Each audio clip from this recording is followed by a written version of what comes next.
સુરતના diamond job work વ્યવસાયમાં હાલમાં ખૂબ જ મુશ્કેલીઓ સર્જાઈ છે। ગુજરાત જોબ વર્ક ડાયમંડ એસોસિએશનના રાજ્ય સરકારને એક મહત્વની રજૂઆત કરી છે, જેમાં રત્ન કલાકાર કલ્યાણ બોર્ડની સ્થાપના અંગે ભાર મૂક્યો છે।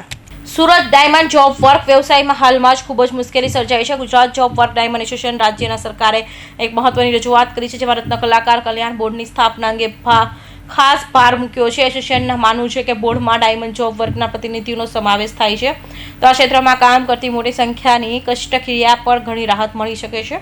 ગુજરાતના લગભગ 5 લાખથી વધુ ડાયમંડ જોબ વર્ક કારખાનેદારો છે, જેમાં રોજબરોજના 5 લાખથી વધુ રત્ન કલાકારોને રોજગારી મળતી રહે છે। આ પ્રતિભાશાળી કલાકારો ડાયમંડના ખૂણે નકલી અથવા વધુ મૂલ્યવાન બનાવવામાં મદદ કરે છે, પરંતુ હાલની સસ્તી માંગ અને મંદીથી જે પરિસ્થિતિ ઊભી થઈ છે તે ડાયમંડ જોબ વર્કના કારખાનેદારો માટે પરેશાનીનું કારણ બની ગઈ છે। રાજ્યમાં ચાલતી મંદી અને રત્નોના ભાવમાં અસ્થિરતાને કારણે આ કારખાનાઓમાં સંચાલકોને નફો ઘટી જવાની દુશ્વારી સહન કરી છે અને તેની સીધી અસર રત્ન કલાકારો પર પણ પડી છે। કારખાનામાં પૂરતો ભાવ ન મળવાને કારણે તેમને રોજગારી આપવાનું પણ મુશ્કેલ બની રહ્યું છે। ગુજરાત જોબ વર્ક ડાયમંડ એસોસિએશનના આગેવાનનું માનવું છે કે જો રાજ્યમાં બોર્ડના યોગ્ય રીતે ગઠન થાય અને તેમાં ડાયમંડ જોબ વર્કના પ્રતિનિધિનો સમાવેશ થાય તો તે બોર્ડ રત્ન કલાકારો અને કારખાનેદારો માટે યોગ્ય આર્થિક મક્કમતા અને નીતિ પ્રદાન કરી શકે છે। અને જો જોબ વર્ક કારખાનાઓની સ્થિતિમાં સુધારી તો એ આપમેળે રત્ન કલાકારોની રોજગારી અને આવકમાં પણ વધારો લાવશે।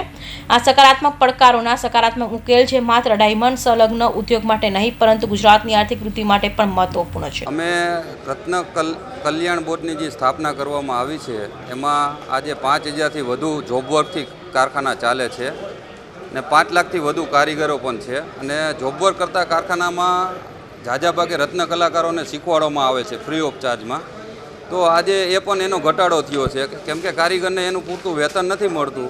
તો આ રીતના ચાલતું રહેશે તો કોઈ કારીગર જ નહીં હોય, તો કારીગર નહીં હોય તો કારખાનાનો જે ઉદ્યોગ છે એ ભાંગી જશે।